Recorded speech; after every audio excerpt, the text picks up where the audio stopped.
Salut à tous, ici Sinento, donc aujourd'hui on se retrouve pour une toute nouvelle critique à chaud. Et aujourd'hui on va parler du film Le Miracle de la cellule numéro 7. Donc voilà, c'est tout simplement un film turc. Donc voilà, là c'est traduit en français, voilà. Parce que je n'arriverai jamais à dire le titre de ce film. Et donc, du coup, qu'est-ce que ça raconte ? Eh bien, c'est l'histoire d'un père, voilà, qui a une fille, et justement, ils vivent, enfin, on sait pas s'ils vivent chez, il vit chez sa mère, ou on sait pas si c'est sa mère qui vit chez lui, bref, on s'en fout. Et donc, ce qui va se passer, c'est que, à un moment, voilà, il va y avoir une histoire de sac, où sa fille voudra un sac, et puis justement, c'est une autre fille qui va l'avoir, et un jour, il va voir justement cette fille, et justement, il va voir qu'elle a le sac, mais genre, il va être toute seule avec elle, et puis ce qui va se passer, c'est que elle va dire, allez, poursuis-moi. En fait, le père a des problèmes un peu il y a des problèmes mentaux, quoi, et donc, ce qui va se passer, c'est que, voilà, il va la poursuivre, etc., mais elle va s'aventurer, voilà, au bord d'un lac, et donc, ce qui va se passer, c'est qu'elle va tomber, donc elle va se casser la gueule, elle va tomber dans l'eau et elle va crever. Et donc, du coup, il va être accusé. Et puis, du coup, ce qui renforce déjà l'impact émotionnel concernant le personnage, c'est qu'il a des problèmes mentaux. Donc, il ne peut pas, il peut pas se justifier.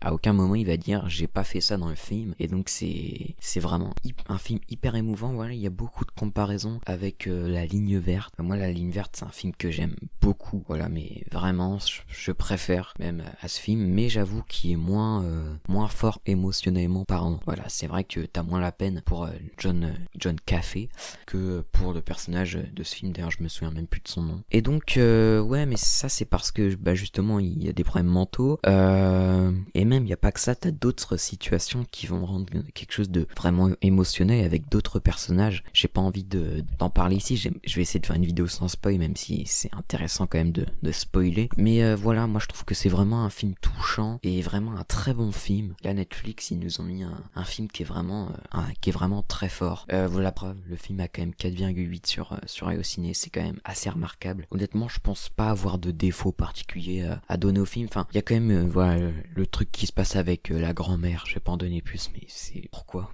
en fait. Enfin, surtout ce qu'elle lui dit avant à la fille. Enfin, voilà, ça me met un peu en méfiance. Enfin, je trouve que c'est fait un peu exprès pour tomber vraiment dans le dramatique, pour vraiment le faire au maximum, pour vraiment t'affronter au maximum, quoi, te plonger au maximum dans l'émotion de la tristesse, et puis voilà. Mais voilà, sinon l'acteur principal, pour moi, il interprète hyper bien ce rôle, et puis voilà, enfin tous les acteurs sont bons, même le général, je trouve qu'il est vraiment hyper cruel, il joue hyper bien, enfin même si tu vois pas énormément, même les personnages qui sont autour, tous les prisonniers, etc. Voilà, au début tu vois le mec les prisonniers vont apprendre, voilà, qu'il a tué une petite fille, et donc ils vont tous commencer à être tabassés. En vrai, ça c'est normal, hein. Enfin c'est pas normal, mais ça peut les comprendre. Mais comme tu sais que c'est faux, voilà, tu prends vraiment énormément de pitié pour le personnage principal. Voilà, bon, c'est ce que je suis en train de dire depuis tout à l'heure. Mais voilà, peu à peu dans le film, tout le monde va commencer à être avec lui, justement. Tout le monde va l'encourager, etc.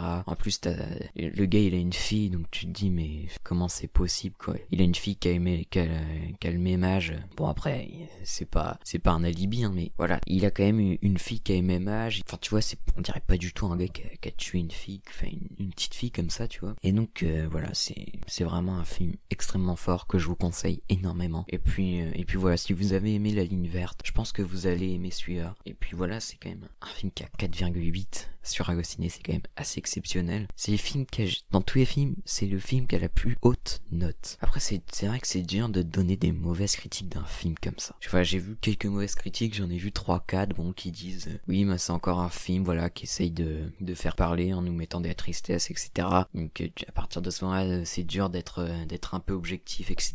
machin. Oui, c'est vrai que ça peut se défendre, mais c'est vraiment des choses qui sont arrivées, pas forcément exactement la même chose, hein.